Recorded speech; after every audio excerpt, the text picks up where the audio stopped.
The biggest need for the New Orleans Saints heading into the NFL draft, the queen of the universe, Mina Kimes, and big dog Sam Monson, formerly from Pro Football Focus, now with the 33rd team and their podcast, Check the Mic. Okay, so I have a prediction, or two predictions. I think that usually the way this works, they are going to say that it doesn't matter. The Saints' biggest problem is the salary cap. And that seems to be, like I was reading Ben Solak, and he was grading free agent classes. And in his article for the Saints, it was like, I like these moves, but I don't like that the Saints are spending money. So I give it a D or whatever, because if they are spending money, it's not a good move, right? So sometimes that's how this analysis can go. If they don't say that, I wouldn't be surprised if they read the roster or talk about the roster and realize, like, well, actually, okay, they got some pieces here. If I was answering the question, I would say the biggest need is probably interior defensive line, like a legit run stopper. I would probably would say is the top of the list. Like if I could draft an A-plus player at any position besides quarterback, I would probably draft like the next Aaron Donald if I could, because that's what the Saints just straight up lack. Like you could say, oh, well, you know, running back depth or wide receiver depth or edge depth, but we don't have any interior defensive line presence. It's funny though. Okay, so Saints, edge. I also wrote corner, which is I think a direction they could. This is where you start because they're picking what, 10, right? Nine or 10? 9. Because they're 10. I think Yeah. So this is where you start. You're like looking at the edges, like your Jalen Walkers, your Michael Williams, but then Will Johnson, Barrett. I think this is where it starts to become a little bit more of a conversation between edge and corner. Guard. And then secondary need, I wrote guard is a need. The problem with guard is you don't take a guard at 9 unless you're taking Will Campbell. Quarterback, receiver, offensive tackle. So I think they go most likely defense in the top of the draft. Probably. Now, like, cornerback is absolutely a need. And this is kind of how you have to weigh your needs. Cornerback is a need, no doubt about it. But if, like, Jalen Walker is there and Will Johnson is there or Jahdae Barron, whoever you have as your top corner, like, you're probably going to take Jalen Walker. You know, so same with an edge. If one of your favorite edges is there, you're probably going to take that over the cornerback. So there is a need conversation, but there's also a like the level of impact for a position conversation. Just like guard. Like guard, yeah, we do need a guard, but is it high enough on the pecking order to take a guard at 9 unless it's Will Campbell? This defense just needs to get younger and faster, and it's been the case for a minute now. Yeah, I think, again, it's another one where I think the defensive tackle is maybe a bigger need than the edge. There you go, Sam. Sam nailed it, my guy. So, like, think about edge, right? Like, everyone says we need an edge. The Saints need an edge. I agree, they do need an edge. But then you look at Carl Granderson and Chase Young, it's like, well, they are relatively serviceable, and you can throw Cam Jordan in there if you want, whatever. So it's like, all right, there's some serviceable stuff going on there. Then you look at interior defensive line. It's like, we're starting from a place of like below average, right? Wide receiver, same thing. Do they need wide receiver depth? Absolutely. But Chris Olave, Rashid Shaheed, okay, we're starting from a place of average to above average. Okay, running back, Alvin Kamara starting from a place of above average. Quarterback, if you believe Derek Carr will be back, you're starting from a place of above average. So there are a lot of play. Like Mina kind of nailed it. The Saints do need an impact player, but the Saints really need quantity. The Saints need a bunch of like B players. They need a bunch of playable players. They need to get younger. They need to get cheaper in flux. And the way to do that is through like 5 draft picks. So just like last year, okay? Saints had a great draft last year. But towards the back half, it tails off into that, okay, are these guys special teams players? Are they developmental players? Will they ever actually play? Even if they do play, are they going to play at a high level? And it tuckers off into that world where, and you know, we still don't know. I guess it's still a little early, but after this draft, We need a bulk of those picks, 5-ish, 4-ish minimum. We need 4 minimum, I would say, of those picks to be playing week 1 and be playing meaningful reps week 1. That's what the Saints really need. Actually kind of like I like the starting duo of Chase Young and Carl Granderson. Yeah. Chase Young feels weird to me because I think he's conditioned by like what we all think he should be, like what we expected him to be at draft time in the Nick Bosa world of like generational all-time prospect type of guy. Injuries derail that, and now that he's just sort of settled in as solid, it feels like a letdown. But Sam is cooking. Sam is cooking right here. Actually, like he's solid. He's a solid starting caliber edge rusher. It's a good point. They did sign him to a 3-year deal, so Yeah. I guess they don't view edge as a glaring need. Defensive tackle. Yeah, I mean, he's 3-year, $17 million a year deal, 25 years old. So, yeah, I mean, like, exactly. It is funny how, and it's not just like national commentators, even within Saints fans, it is funny how you can just be on something. Like edge is on everybody's mind, right? Like edge. Offensive line is another great example. Offensive line is one that we've heard for years and years and years with the Saints. But when you look at our offensive line, Talise Fuaga is fine. Eric McCoy is fine. Cesar Ruiz is whatever you think about him, but he's a starter. And then you have Trevor Penning, which last year he was serviceable to decent. So we're conditioned to say draft an offensive lineman. But then you look at it and you're like, well, I mean, yeah, we need a guard, but it's not the need that it was previously.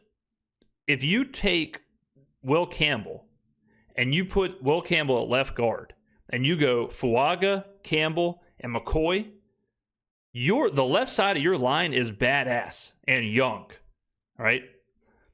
Edge rusher. We're all conditioned. Saints need an edge rusher. Saints need an edge rusher.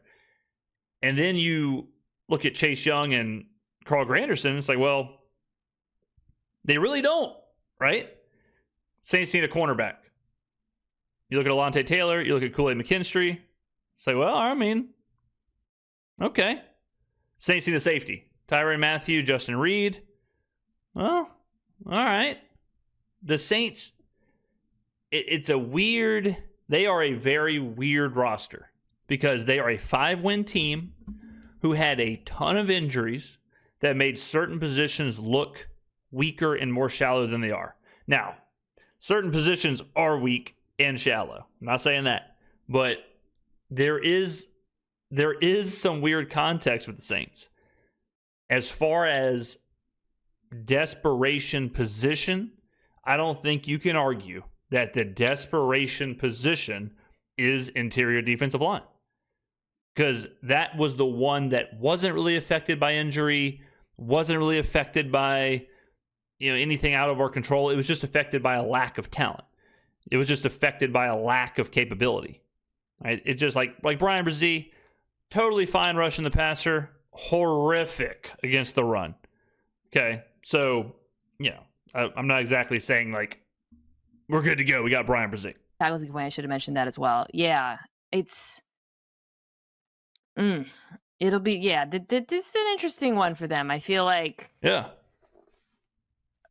one thing I would emphasize is premium positions because they need to save money. So if they can find players, defensive line, corner, receiver, cheap, that is much needed. 100%. And like she said, offensive tackle. If you say offensive tackle, you're really saying a replacement for Trevor Penning because you're not replacing Talise Fuaga. So then what do you do with Penning? Do you move Penning to guard? Maybe, possibly. But could you make do with Penning at tackle, use your 9th overall pick on a linebacker or a receiver or whatever, and then find your guard later on? So the Saints are in one hell of a Sudoku puzzle. They really are. Like, it is a really unique draft for them because they could draft 20 different positions. I mean, like they could take everything. I want to say the odds. I think the best odds I think are cornerback. But to me it's like, well, damn. I mean, would they really take a cornerback at 9? That seems high. And what if blank player falls? Like, would they take a cornerback over Mason Graham? I just can't imagine that. Would they take a cornerback over Tyler Warren? I don't. Probably not. But they do need a quarterback. Right? Like that. To me, they have just as much of a chance as taking a cornerback as they do with taking Shedeur Sanders, as they do with taking Tyler Warren, as they do with taking Ted McMillan. And now at this point, I'll go ahead and tell you, Ted McMillan, I'm not even sure if he's the best receiver in the class. Like, honestly, hands up. From what I've seen transpire, I would not take Ted McMillan 9th overall. I think Matthew Golden might be a better receiver. I think Jalen Noel might be a better receiver. I'm not so sure. I would not take McMillan at 9th overall. Wouldn't do it. Would not do it at all. But, I mean, like, as someone who follows this team, I got to say, we are a month away from the draft. Less now. And I don't know if I'm expecting the Saints to trade up for the first overall pick and take Cam Ward, or if I'm expecting them to take Tyler Warren, or expecting them to take Ashton Genty, or expecting them to take Will Campbell, or expecting them to take Mason Graham. I mean, what other time can you remember where a team can go in a million different directions, and they have the 3rd best odds to draft first overall? What? Like, nuts. And you can't really get a read on what they're going to do because we've never seen Kellen Moore draft. We don't even know, like, we don't even have an idea of how these defensive players are going to play in the system because it's a brand new system. There's so much new. There's so much innovation with the Saints right now. There's so much just who knows and rumor and whatever around this team that it is making for just a fascinating draft, a fascinating first round. I cannot wait for draft night, which we will be streaming live. I mean, that 9th overall pick, unless it's the first overall pick, who the hell knows? But a little bit of housekeeping here while I have you before we end the video, because I think they're about to go on to the next team. What do you have for the Panthers? Yeah. Housekeeping. Channels I know there's a ton of new subscribers. We have been crushing it recently.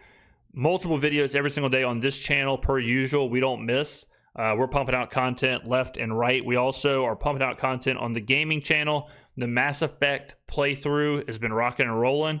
Episodes have been coming out Tuesdays and Thursdays. So by the time you're watching this video, the Thursday night Mass Effect video probably is coming out. The wrestling channel, we are ripping through our WCW rewatch. Sunday, we released Fall Brawl recap. Monday was the 3rd Nitro recap. So be tuned in for that. The wrestling channel, gaming channel, the State of the Saints podcast with TJ was a ton of fun. Last I checked, I think it had over 3,000 views, which I believe is the highest watched State of the Saints podcast in these like collab episodes. So much appreciated. I knew when the face of the franchise asked the Skrmetta to get over there and show support and show love, I knew they would, and damn it, did they ever. Okay. Enjoy all the content we're pumping out. We're not stopping. This isn't just like, oh, wow, James has put out a lot of videos this week. This is what we do every single damn day, every single damn week, and we ain't stopping. Okay. So we're going to run this thing, burn this thing on both ends. We're going to fly as close to the sun as we possibly can. It's the off season. Imagine when the season comes in. So, all right, ladies and gentlemen, get on down in the comments below. What do you think the Saints need ahead of the draft? And I will see you in the next video.